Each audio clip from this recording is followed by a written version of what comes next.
केंद्र सरकार को क्रेडिट दे रही है। बीजेपी का कहना है कि केंद्र सरकार चावल खरीदती है, जबकि कांग्रेस का कहना है कि उनकी सरकार कर्ज लेकर किसानों से धान खरीदती है और इसका इंतजाम करती है। ऐसे में सवाल यह है कि आखिर कौन है किसानों का सबसे बड़ा हितैषी, केंद्र की बीजेपी सरकार या प्रदेश की कांग्रेस सरकार? इसी पर करते हैं शुरू आपकी बात।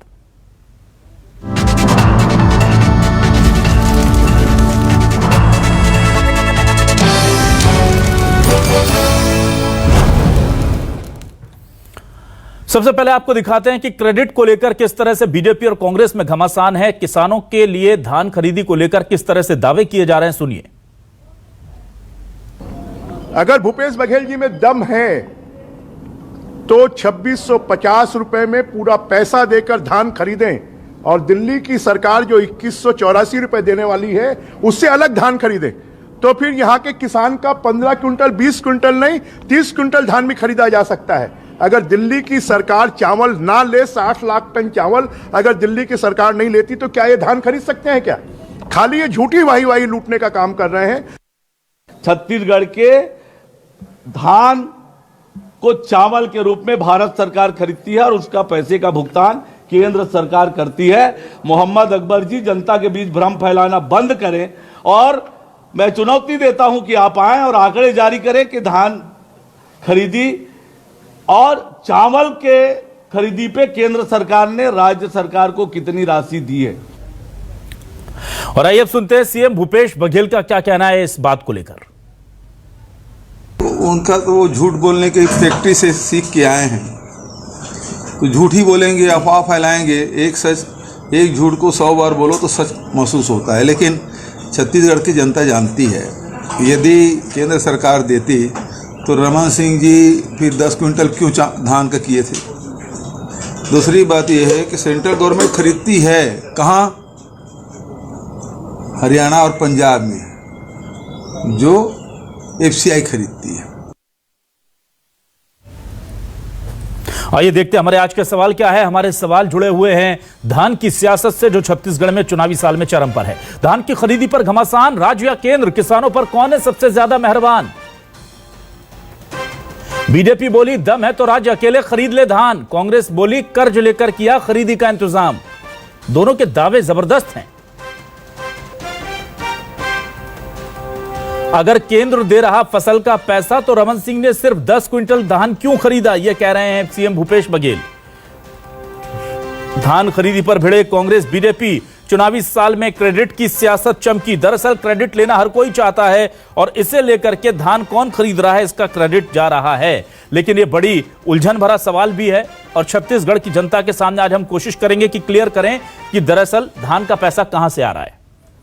हमारे साथ कुछ खास मेहमान जुड़े हुए हैं, आइए सीधे रुक कर लेता हूं। मेरे साथ जुड़े हुए हैं कांग्रेस से वरिष्ठ नेता प्रवक्ता अजय साहू जी। अजय जी, बहुत स्वागत करता हूं आपका हमारे इस खास डिबेट शो में। मेरे साथ वेगेंद्र सोनबेर जी जुड़े हुए हैं, वरिष्ठ किसान नेता हैं। वेगेंद्र जी, स्वागत आपका। बीजेपी से वरिष्ठ नेता प्रवक्ता ब्रजेश पांडे जी हमारे साथ जुड़े हुए हैं। ब्रजेश पांडे जी, आपका भी बहुत बहुत स्वागत है। सबसे पहले अजय साहू जी आपके पास आता हूं। मुझे यह बताइए, धान खरीदी को लेकर के बड़ा दिनों से घमासान तो चल रहा था, पर अचानक चुनाव से पहले यह क्रेडिट की पॉलिटिक्स शुरू हो गई है और वो साफ तौर पर कह रहे हैं कि दम है तो आप अकेले कर लीजिए। बृजमोहन अग्रवाल जी तो सीधे चैलेंज कर रहे हैं कि आप करके दिखा दीजिए 2650 में बिना केंद्र के धान खरीदी।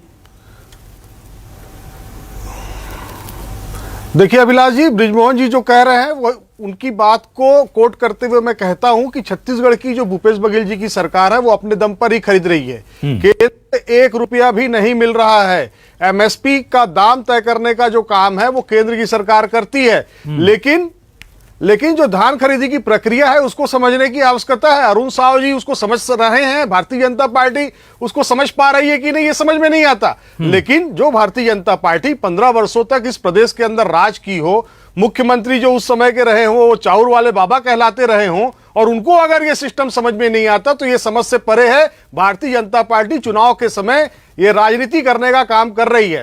राज्य सरकार 25,000 से 20,000 से 25,000 करोड़ रुपए का कर्ज हर वर्ष धान खरीदी से पहले मार्कफेड के माध्यम से नाबार्ड और बैंकों से लेती है, जिसकी गारंटी देने का काम राज्य सरकार करती है। इसमें केंद्र सरकार का किसी तरीके का कोई हस्तक्षेप नहीं होता। ना तो धान खरीदी के लिए केंद्र की सरकार कोई अनुदान देती है, ना ऋण देती है, और ना ही राज्य जो ऋण लेता है उसमें किसी प्रकार की गारंटी देती है। उसके बाद जब हम धान की खरीदी करते हैं और उसके बाद में हम उसका परिवहन करके कस्टम मिलिंग कराकर जब चावल हम बना लेते हैं, तो वो चावल जो है जिस प्रकार से फूड कॉर्पोरेट खाद्य निगम के माध्यम से जो वो चावल लिया जाता है पूरे देश में लेती है, वो चावल हम सेंट्रल पूल में जमा करते हैं। अभिलाष जी, आपको याद होगा 2 वर्ष पूर्व केंद्र की सरकार ने सेंट्रल पूल में चावल लेने से मना कर दिया था। तब हमारी ही राज्य सरकार ने 5,000 करोड़ का नुकसान सह करके हमने धान की नीलामी की थी। जो धान का भुगतान हम किसानों को 2500 रुपए से कर रहे थे, उस धान को हम 1100-1200 रुपए में बेचा हमने। लेकिन हमने किसानों के साथ छल नहीं किया। जो जैसा छल पूर्व मुख्यमंत्री डॉक्टर रमन सिंह जी किया करते थे। उन्होंने कहा था 2100 रुपए धान की कीमत देंगे, 300 रुपए बोनस देंगे, कभी नहीं दिया। चुनाव से पहले उन्होंने कुछ करने की कोशिश की, लेकिन वो भी सफल नहीं हुई। किसान जान चुका है इस प्रदेश का। अब चूंकि चुनाव आ रहे हैं तो भारतीय जनता पार्टी को कहीं ना कहीं इसमें राजनीति करनी है। मैं फिर कहता हूं, छत्तीसगढ़ की सरकार अपने बूते पे 107 लाख मीट्रिक टन जो धान की खरीदी करती है वो अपने बूते पर करती है। केंद्र या मोदी की सरकार 1 रुपया भी उसमें नहीं देती है। ठीक है सर, मैं आता हूं वापस ब्रजेश पांडे जी आपके पास। ब्रजेश पांडे जी, मुझे ये बताइए, ये कहा जा रहा है कि आपने 2 साल पहले अगर धान नहीं खरीदी थी तो राज्य में धान, ऐसा तो नहीं है कि किसानों को पैसा नहीं मिला था, राज्य सरकार ने घाटा उठाते हुए इसे खरीदा था। तो ये व्यवस्था जो है ये राज्य सरकार ने तय की, और जाहिर सी बात है एमएसपी से ज्यादा पैसा दे रहे हैं, भले ही दूसरे रास्ते से दे रहे हैं, तो उसका क्रेडिट तो कांग्रेस सरकार को मिलना चाहिए ना, अगर वो ज्यादा पैसा दे रही तो। अजय साहू जी का जवाब दे दूं जी। देखिए, केंद्र और राज्य एक संघीय संस्था के रूप में काम करती हैं, एक दूसरे के पूरक हैं। तो मैं कम से कम ये कहता हूं कि जो सच बात है, राजनीतिक आरोप प्रत्यारोप चलता है उसमें कोई दिक्कत नहीं है, लेकिन जो सच बात है उसको बताना चाहिए राजनीतिक पार्टियों को। अजय साहू जी डंके की चोट पे जो कह रहे हैं आज, मैं कह रहा हूं कि इसी डिबेट में ये कह दें कि ठीक है, हम केंद्र सरकार से कोई पैसा नहीं लेंगे चावल खरीदने का, और हम अलग से, जो आदरणीय बृजमोहन अग्रवाल जी ने कहा ना कि 2650 रुपए में ये पृथक से चावल खरीद लेंगे, ये डंके की चोट पे डिबेट में कह दें, या भूपेश बघेल जी से कहला दे कि ठीक है हम अलग से खरीद लेंगे। अरे भाई साहब, चावल और धान को एक रूप में ले लीजिए। आप चावल देते हैं, उसका पैसा केंद्र सरकार देती है, तब आप भुगतान करते हैं। और सिर्फ चावल का ही नहीं, ट्रांसपोर्टिंग का, सुतली का, बारदाना का, ये सारी चीज का भुगतान केंद्र सरकार करती है। दुख की बात यह है कि जब 4.5 साल तक आप धान खरीदी करते रहे, तब तो किसी साल ने ये आरोप नहीं लगाया। आरोप क्या लगाते थे? हमारे धान खरीदी में केंद्र सरकार अड़ंगा लगा रही है। अब तो जब यदि केंद्र सरकार का कोई सहयोग ही नहीं रहता था तो फिर अड़ंगा क्या लगाती थी केंद्र सरकार? आप पहले झूठ बोल रहे थे या अभी झूठ बोल रहे हैं, ये बता दीजिए मेरे को। आप विरोधाभासी बात मत कीजिए ना। 4.5 साल तक क्या कहा आपने जनता को? और छत्तीसगढ़ की जनता समझदार है, किसान समझदार है, वो जानती है कि कहां से कहां पर कितना पैसा केंद्र सरकार का आता है और कितना पैसा राज्य सरकार दे रही है। ठीक है सर, इसलिए झूठ ना बोला जाए। ठीक है, मेरे साथ देवेंद्र शर्मा कृषि विशेषज्ञ भी जुड़ चुके हैं। देवेंद्र जी, स्वागत है आपका, आपके पास आऊंगा। उससे पहले वेगेंद्र सोनवेर जी हैं जो छत्तीसगढ़ के किसान नेता हैं, उनसे बात करता हूं। वेगेंद्र जी, जरा मुझे यह बताइए कि क्या आपको लगता है कि कांग्रेस के शासनकाल में किसानों के साथ अच्छी चीजें हो रही हैं, जो आपको किसान न्याय योजना से अतिरिक्त पैसा मिल रहा है, या आपको लगता है कि नहीं, यही कमोवेश स्थिति बीजेपी के शासनकाल में थी? और क्रेडिट किसे देगा छत्तीसगढ़ का किसान धान खरीदी को लेकर? देखिए अभिलाष जी, धान खरीदी की व्यवस्था जो है छत्तीसगढ़ बनने के बाद आदरणीय जोगी जी के शासनकाल से शुरू हुआ है, और इसका लाभ निश्चित तौर पे किसानों को मिल रहा है। परंतु 2012-13 के बीच जब भारतीय जनता पार्टी की सरकार ने एक फरमान जारी किया कि हम किसानों का 10 कुंटल धान खरीदेंगे, किसानों ने विरोध किया, फिर उसको 15 कुंटल किए, बल्कि इसके पूर्व ये सरकार जो है 22 से 25 कुंटल धान खरीदती थी। आज भूपेश बघेल जी की सरकार ने घोषणा किया कि हम आने वाले सालों में हम 20 कुंटल खरीदेंगे। ये तो अलग विषय है। आज कितनी खरीदी हो रही है धान वेगेंद्र जी? आज की व्यवस्था किसानों की जी अभी कितनी खरीदी हो रही है? 15 कुंटल खरीदी हो रही है मात्र अभी जी। ठीक है, अब आने वाले साल में 20 कुंटल की व्यवस्था कर रहे हैं सरकार जी। परंतु क्या किसानों को ये मुफ्त में दे रहे हैं भारतीय जनता पार्टी या कांग्रेस के प्रतिनिधि? ये उनके मेहनत का पारिश्रमिक को उनको मिल रहा है। क्या उनको डबल भुगतान हो रहा है? केंद्र अलग दे रही है, राज्य अलग दे रही है क्या? तो ये तो किसानों का अपमान है। ये तो उनकी मेहनत का पारिश्रमिक दे रहे हैं।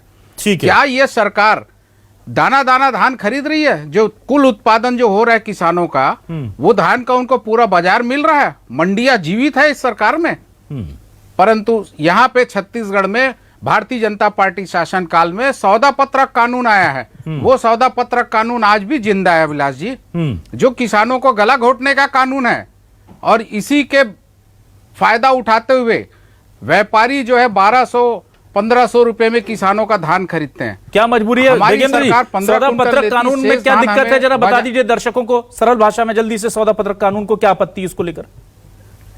जी, सौदा पत्रक कानून एक ऐसा कानून है जो व्यापारी और किसानों के बीच आपसी सहमति से कॉन्ट्रैक्ट है। ये राजस्व की भी हानि होती है और किसानों का भी नुकसान होता है। ठीक है, इस चलिए ठीक है। कानून का लाभ व्यापारी भरपूर उठा रहे हैं। ठीक है सर, ठीक है। मैं देवेंद्र शर्मा जी के पास आता हूं, जो पूरे देश के कृषि मामलों को बहुत बारीकी से देखते हैं और छत्तीसगढ़ की इस परिस्थिति को भी वो बहुत माइन्यूटली देख रहे हैं। देवेंद्र जी, मुझे ये बताइए कि ये जो बार बार क्रेडिट की पॉलिटिक्स होती है छत्तीसगढ़ में, वहां का किसान समझ नहीं पाता कि धान का जो पैसा आ रहा है वो दरअसल केंद्र दे रही है या राज्य दे रहा है, दोनों क्रेडिट अपने लेते हैं। और आज सीएम बघेल ने एक बड़ा महत्वपूर्ण सवाल किया कि हरियाणा और पंजाब में डायरेक्ट एफसीआई के थ्रू खरीदी हो जाती है और वहां पर ट्रांसपोर्टेशन, बिलिंग, ये सारा खर्चा उनका बचता जो हमें देना पड़ता है, इसलिए सारा क्रेडिट ऑब्वियसली कांग्रेस के खाते में जाना चाहिए।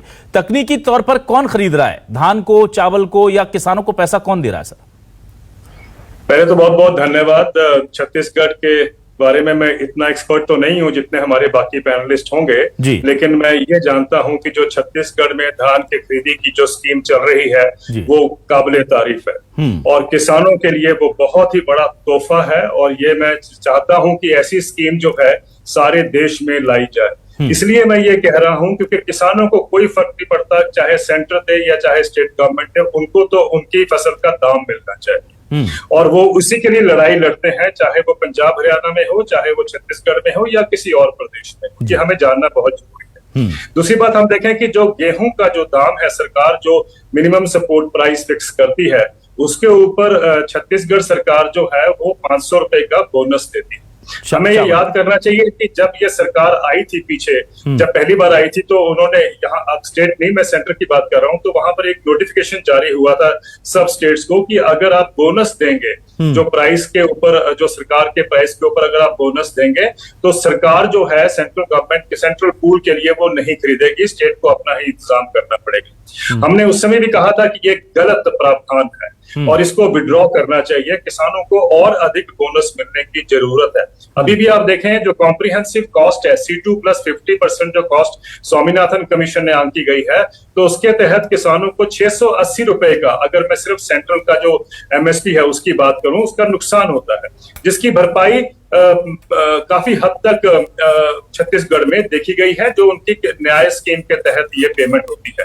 अब अच्छी बात ये इन्होंने की है कि सेंट्रल गवर्नमेंट से जो उनका अधिकार बनता है, वो प्राइस उन्होंने MSP लिया है, उसके ऊपर 500 रुपए का बोनस, वो 9,000 रुपए, अगर मैं गलत नहीं हूं तो प्रति एकड़ के हिसाब से वो किसानों को दिया जाता है। ये बड़ा पॉजिटिव डेवलपमेंट है।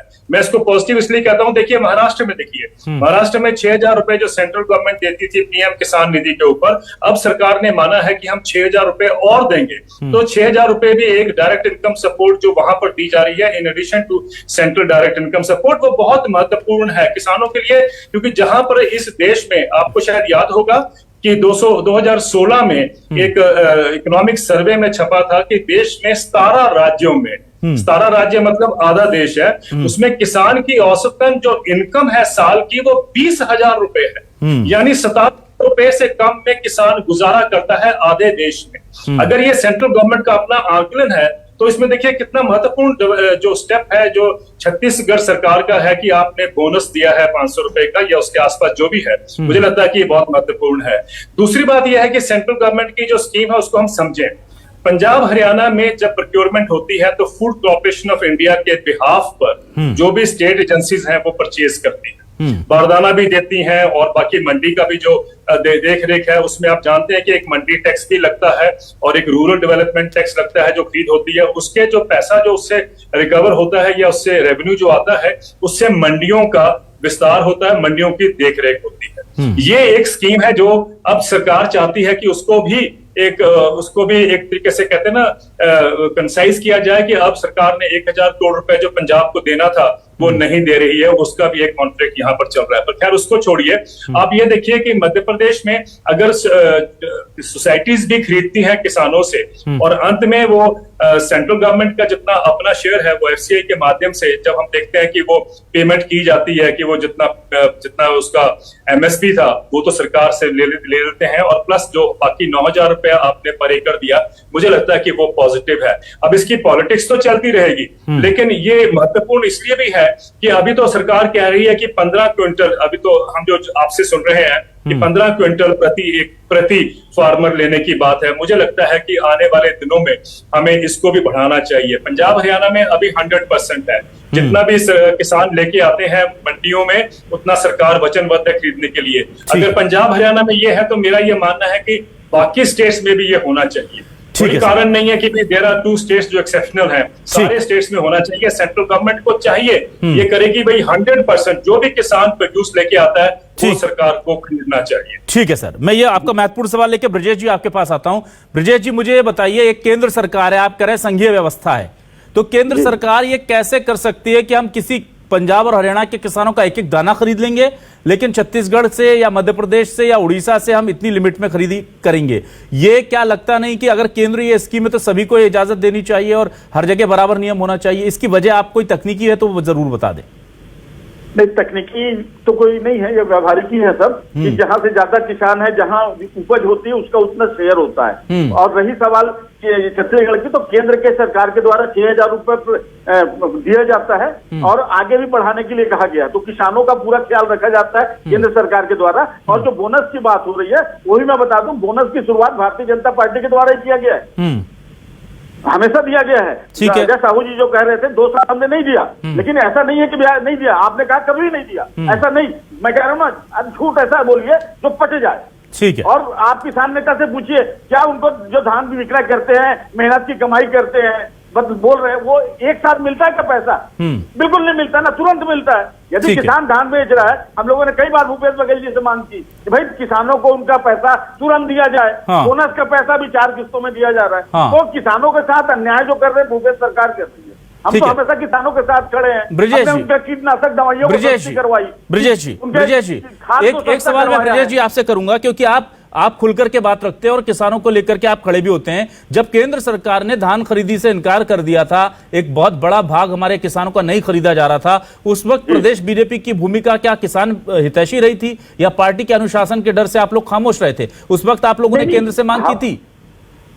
अभिलाष जी, भारतीय जनता पार्टी का हर कार्यकर्ता किसान के साथ खड़ा है, लेकिन चूंकि भूपेश बघेल जी ने अपने घोषणा पत्र में लिखा था हम एक एक दाना खरीदेंगे, आज भी वो नहीं खरीद रहे हैं। और आपने उस समय जो केंद्र सरकार के साथ समझौता हुआ था उससे अधिक खरीदे हैं। हर स्टेट के साथ एक पॉलिसी होती है कौन कितना चावल देगा, आप उस पॉलिसी से अधिक खरीदेंगे, उसके जिम्मेदार तो आप है ना। और हमने उस समय भी मांग की थी कि किसानों को पूरा पैसा मिलना चाहिए। ठीक है अजय साहू जी, में उसकी जिम्मेदारी है। अजय साहू जी, ठीक है अजय साहू जी, देखिए एक सवाल तो यह भी है कि आप घोषणा पत्र में कहते हैं कि हम एक एक दाना खरीदेंगे, तब आप ये जिक्र नहीं करते कि केंद्र खरीदेगा तो हम खरीदेंगे, और उसके बाद आप आते हैं और उसके बाद फिर लिमिट को थोड़ा सा बढ़ा देते हैं और कहते हैं देखिए वो 10 खरीद रहे थे, हम 15 क्विंटल खरीद रहे हैं, लेकिन वादा तो आपने पूरा नहीं किया। कार्यकाल में हो चुका है विलास जी, ठीक है 15 बीजेपी कार्यकाल में हो चुका है। ठीक है, चलिए तो अजय साहू जी मुझे बताइए, एक एक दाने का वादा आपका था, एक एक दाना क्यों नहीं खरीदा जा रहा? आज अभिलाष जी जिस समय डॉक्टर रमन सिंह जी की सरकार थी इस प्रदेश में 15 क्विंटल खरीदा जाता था, अगर केंद्र से राशि आती थी तो डॉक्टर रमन सिंह जी ने उसको 10 क्विंटल क्यों किया? मतलब डॉक्टर रमन सिंह जी नहीं चाहते थे कि प्रदेश के किसानों की जेब में पैसा जाए।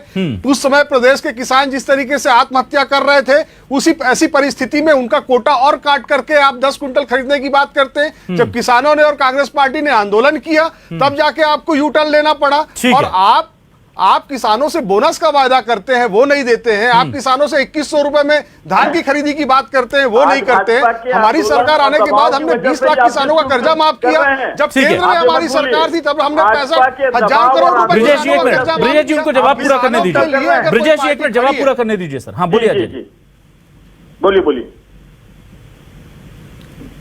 अजय जी, देखिए, भारतीय जनता पार्टी जब लड़ाई लड़ नहीं सकती है तो इसी तरीके से बीच में टोका टाकी करने में उतर आती है। ठीक है। भारतीय जनता पार्टी के पास आज किसानों के बीच जाने का कोई नेता नहीं बचा है, क्योंकि इस प्रदेश के किसानों ने भूपेश बघेल के रूप में प्रदेश के मुखिया बनाया है और वो इस प्रदेश के किसानों के दुख दर्द को समझते हैं। मैं एक सवाल करना चाहता हूं। अजय जी, आप इजाजत दें तो एक सवाल करने जा रहे हैं। और भाजपा कह रही है कि 20 क्विंटल धान का उत्पादन नहीं होता है। अभिलाष जी, इनसे पूछिए, ये दाना दाना की बात करते हैं। अगर हम 20 क्विंटल खरीदने की बात कर रहे हैं तो ये कहते हैं कि उतना उत्पादन नहीं होता है। ठीक है, उत्पादन कितना होता है ये बताइए आप। अजय जी, कुछ चीजें ऐसी होती है जो हर चीज में बीजेपी और कांग्रेस नहीं। आपने जनता से वादा किया, देखिए मैं बहुत सीधे बोलता हूं, रमन सिंह ने वादा किया था हम बोनस देंगे, नहीं दिया, सत्ता से बाहर है। आपने वादा किया था दाना दाना खरीदेंगे, आप नहीं खरीद रहे। जनता को आपके साथ क्या सलूक करना चाहिए, मेरा यह सवाल है। उसमें बीजेपी को बीच में मत लाइए। आपने जनता से वादा किया था यानी कि दाना दाना खरीदेंगे। जो सिस्टम कहीं नहीं, कभी नहीं कहा। हमारा घोषणा पत्र आप उठा के ब्रजेश पांडे जी, आप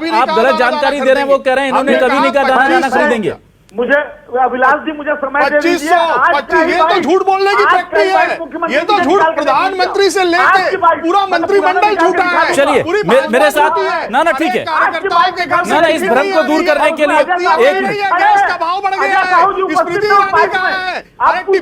टिफिन लंच का क्या हुआ? टिफिन प्रोग्राम का क्या हुआ?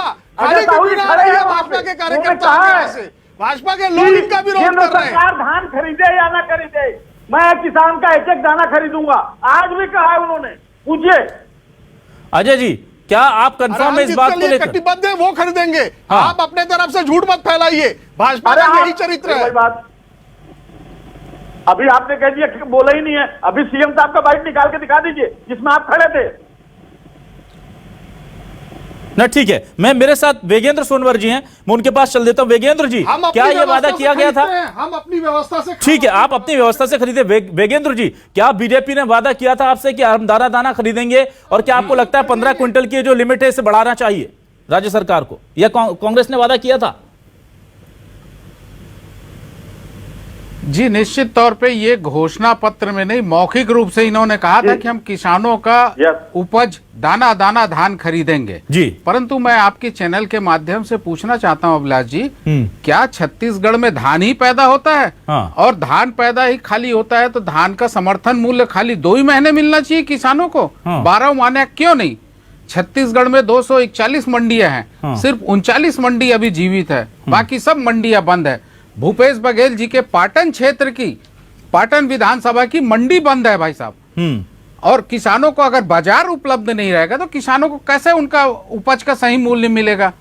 तो छत्तीसगढ़ में वही परंपरा जो भारतीय जनता पार्टी के शासनकाल से चालू है वही आज भी जीवित है। सौदा पत्रक कानून अगर बंद कर दी है सरकार तो आज किसानों को उनका जो है कम से कम समर्थन मूल्य तो बाजार में मिलेगा। मंडी अधिनियम में स्पष्ट उल्लेख है कि किसानों का उपज जो है समर्थन मूल्य से कम पे नहीं बोली लगनी चाहिए, परंतु ये सौदा पत्रक कानून की वजह से ये व्यापारी जो है इसका लाभ उठा रहे हैं। ठीक है, मैं जल्दी से मैं बीजेपी के ब्रजेश पांडे जी से पूछना चाहता हूं, क्या आपने 2008 और 9 में जो किसानों ने बहुत व्यापक आंदोलन किया, जब आप लोग बोनस नहीं दे रहे थे, तो उस समय आप लोग किसानों के साथ थे क्या? किसानों का बहुत बड़ा एक घटना हुआ धमतरी में, जिसमें किसानों को 40 से 50 किसानों को जेल में ठूस दिया गया। एक ही किसान के ऊपर आगजनी की धारा लगाए। ठीक है सर, समय कम है, मुझे देवेंद्र जी के पास आने की इजाजत दीजिए। आपने वादा किया था 270 रुपए, उनके वादे पूरे नहीं हुए। मैं आऊंगा ब्रजेश जी मैं आपके पास आऊंगा। पहले मैं जल्दी से देवेंद्र शर्मा जी के पास चलता हूं। देवेंद्र शर्मा जी, मुझे बताइए, जो आप जिक्र कर रहे थे कि हर राज्य सरकार चाहती है कि वो अपने किसानों को ज्यादा से ज्यादा पैसा दे, और अभी एक शगल भी बन गया है कि वो चाहती है कि उसका सारा क्रेडिट केंद्र को ना मिलकर उनको भी मिले। आज ही मध्य प्रदेश के सीएम शिवराज सिंह चौहान, जो कृषि कर्मण अवार्ड लगातार जीतते आ रहे हैं 6 सालों से, उन्होंने ऐलान किया है कि जो किसान सम्मान निधि 6000 केंद्र देती है, हम उसमें 4000 ऐड करके 10000 दे रहे थे। आज उन्होंने ऐलान कर दिया कि हम भी 6 देंगे, यानी कि 12 देंगे, हर महीने 1000 किसानों को देंगे। तो वो उस स्कीम में पैसा डाल रहे हैं ताकि क्रेडिट उन्हें मिले। भूपेश बघेल किसान न्याय योजना चला रहे हैं ताकि धान का क्रेडिट उन्हें मिले। तो क्या आपको लगता है कि किसानों से ज्यादा इंपॉर्टेंस यहां पर क्रेडिट का हो गया है, इसलिए नियम, नीति और नियम अलग अलग हैं, जबकि ये यूनिफॉर्म होने चाहिए? देखिए, आप किसी भी तरीके से आइए, कान को किसी तरीके से पकड़ लीजिए, लेकिन बेनिफिट किसान का होना चाहिए। मैं इसलिए कह रहा हूं कि मैंने आपसे जो पहले अर्ज किया था कि अगर आधे देश में किसान की इनकम 1700 रुपए से कम है हर महीने, अगर 20,000 रुपए साल की इनकम है, तो इसका मतलब ये हुआ कि आप ये देखिए सर कि अगर मैं पंजाब में रहता हूं, मुझे गाय पालनी है, तो मैं 1700 रुपए में अपनी गाय नहीं पाल सकता। आप ये सोचिए कि किसान परिवार का गुजारा कैसे होता होगा 1700 रुपए में सारे देश, आधे देश में, जैसा कि इकोनॉमिक सर्वे ने कहा था। दूसरी बात हमें ये जाननी है कि ये जो एक दूसरे पे जो आरोप और प्रत्यारोप जो है ये तो चलता रहेगा, लेकिन इंपॉर्टेंट बात यह है कि अगर मध्य प्रदेश के मुख्यमंत्री जी ने कहा है कि हम 6000 के अलावा 6000 रुपए और देंगे, जो मैंने आपसे पहले कहा महाराष्ट्र ने 1-2 महीने पहले इसकी शुरुआत की थी, अगर अब मध्य प्रदेश भी करता है, मुझे लगता है कि ये बहुत जरूरी है कि ये इम्पैक्ट जो है सारे देश में फैले। इसलिए फैले क्योंकि किसान की इनकम आज जो जिसको कहते हैं ना पैदान पे सबसे नीचे है, आज उस सबसे नीचे है, उसको हमें ऊपर लाना है। दूसरी बात आपकी ये है कि भाई हर स्टेट गवर्नमेंट ऐसा नहीं है। आप देख लीजिए हरियाणा में क्या हुआ। हरियाणा में जो प्रोटेस्ट हुए हैं 3-4 दिन पहले और कल भी जो प्रोटेस्ट हुए हैं, वो बेसिकली ये है कि सूरजमुखी का जो दाम है वो पिछले साल का अगर हम देखें तो 6,400 रुपए प्रति क्विंटल था, मार्केट में बिक रहा है 4,000 रुपए, 4,200 रुपए के आसपास।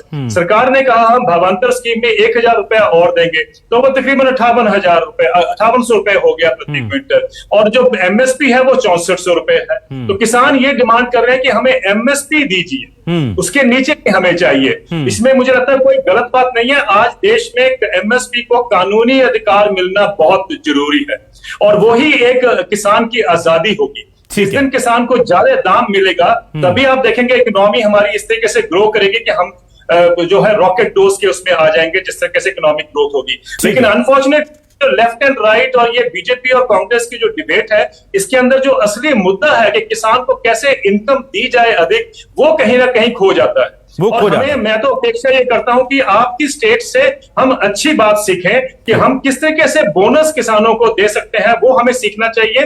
बाकी स्टेट गवर्नमेंट्स को भी वो ही फॉलो करना चाहिए। जिस तरीके से आपने मध्य प्रदेश का उदाहरण दिया है, वो अगर अपना किसान निधि को बढ़ा सकते हैं तो वो भी बढ़ाएं, और साथ में छत्तीसगढ़ का मॉडल लेके बाकी प्रदेशों में भी जाएं। किसान की खुशहाली ही देश की खुशहाली है। बिल्कुल। और मैं आपको बता दूं कि पिछले 60 सालों में पूरी की पूरी देश की सियासत अन्नदाता के नाम पर रही, लेकिन इतने 1700 से ज्यादा वादे हर साल लगभग कर दिए जाते हैं किसानों के नाम पर, और आधे से ज्यादा देश के किसान 1700 रुपए महीना भी नहीं कमाते।